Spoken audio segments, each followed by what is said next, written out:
Hello everyone, मैं Balwant Singh BBC study channel पर आपका एक बार फिर से हार्दिक स्वागत करता हूं। सैनिटरी इंस्पेक्टर के एमसीक्यूज हम कर रहे हैं।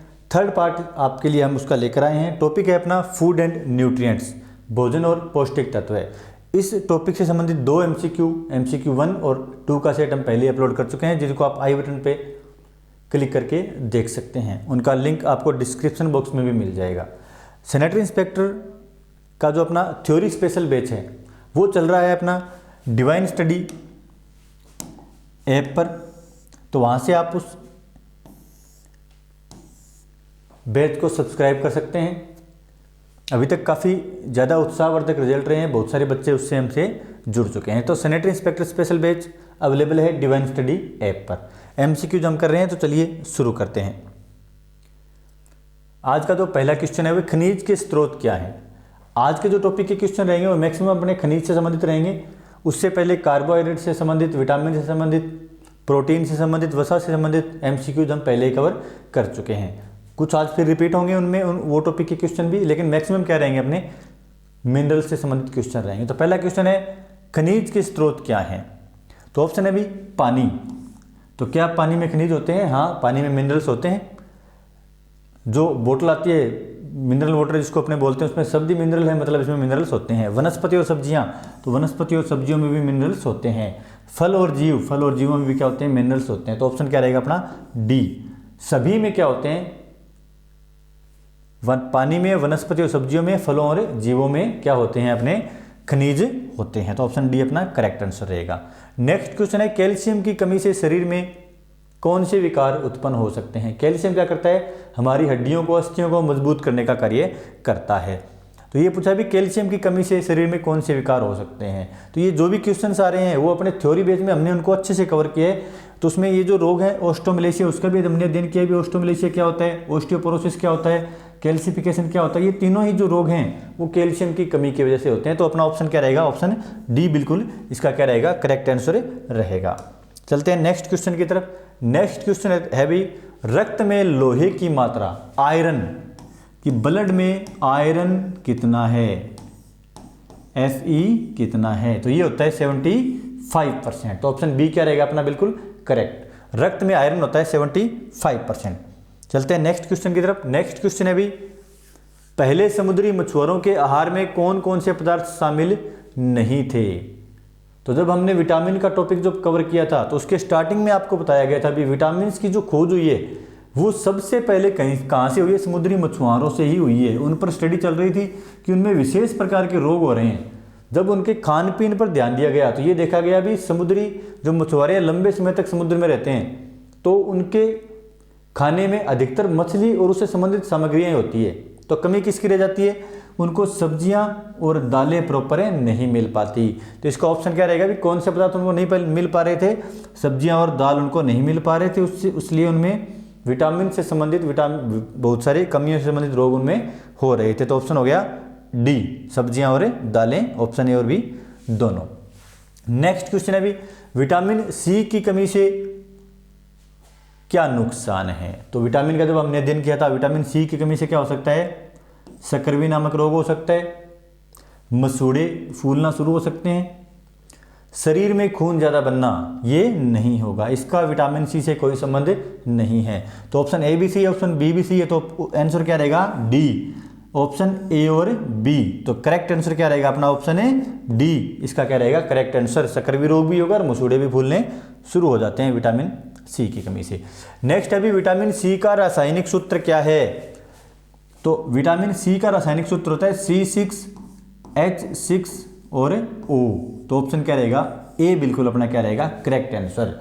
C6H6O किसका है भी? विटामिन सी का रासायनिक सूत्र होता है। नेक्स्ट क्वेश्चन है भी गर्भवती महिलाओं या दूध पिलाने वाली माताओं को दैनिक कितने कैल्शियम की आवश्यकता होती है।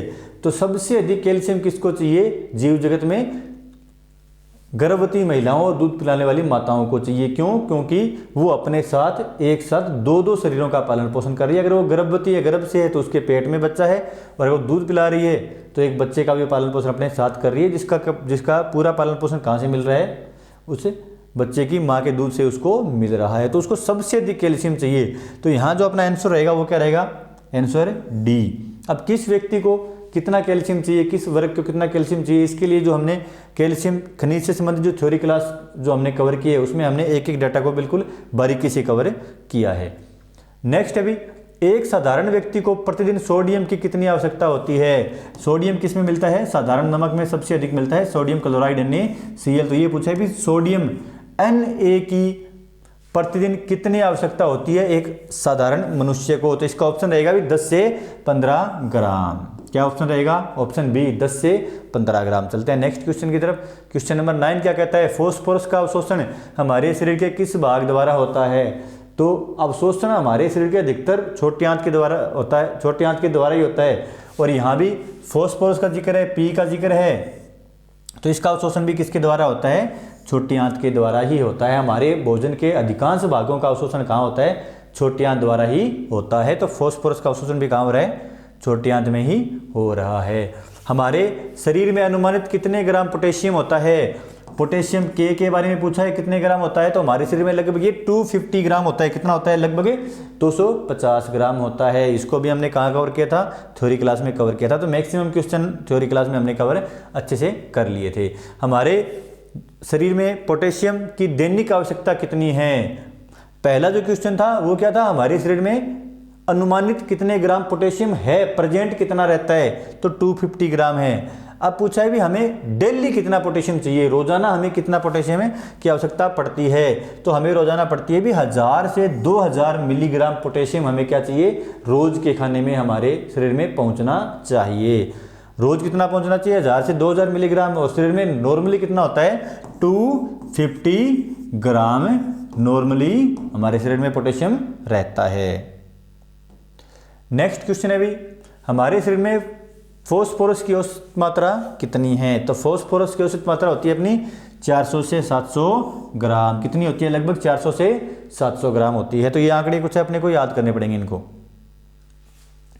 नेक्स्ट अभी हीमोग्लोबिन निर्माण के लिए कौन सा खनिज आवश्यक है। बिल्कुल सिंपल सा क्वेश्चन है, बचपन से हम पढ़ते आ रहे हैं हीमोग्लोबिन के बारे में। तो इसका आंसर क्या रहेगा, आयरन। ये क्वेश्चन सबको आना चाहिए, नॉर्मल सा सिंपल सा क्वेश्चन है। इसका आंसर क्या रहेगा, आयरन Fe। इसका क्या रहेगा अपना आंसर रहने वाला है।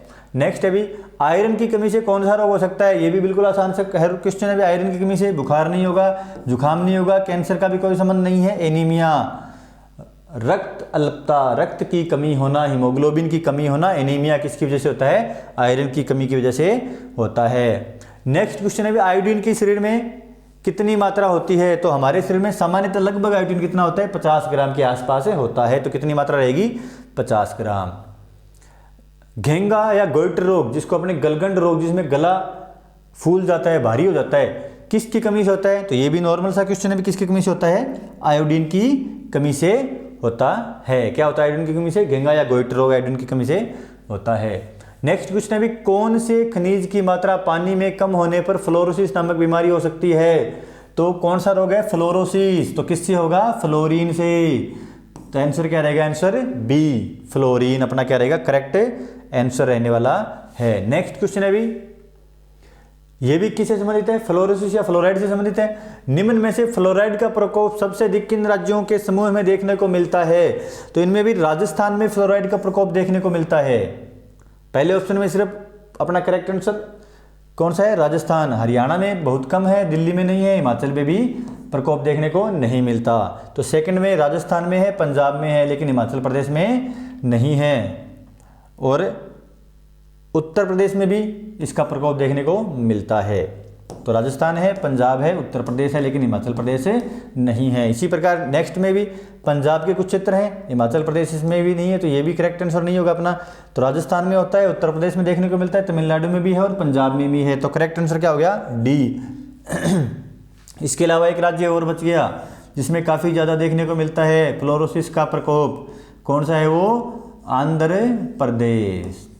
तो इसमें पूछा भी कौन से समूह में। तो ऑप्शन ए में दिल्ली और हिमाचल, हरियाणा नहीं है, तो ये आंसर क्या हो गया अपना, गलत हो गया। सेकंड में हिमाचल प्रदेश नहीं है, तो ऑप्शन बी भी अपना करेक्ट आंसर नहीं है।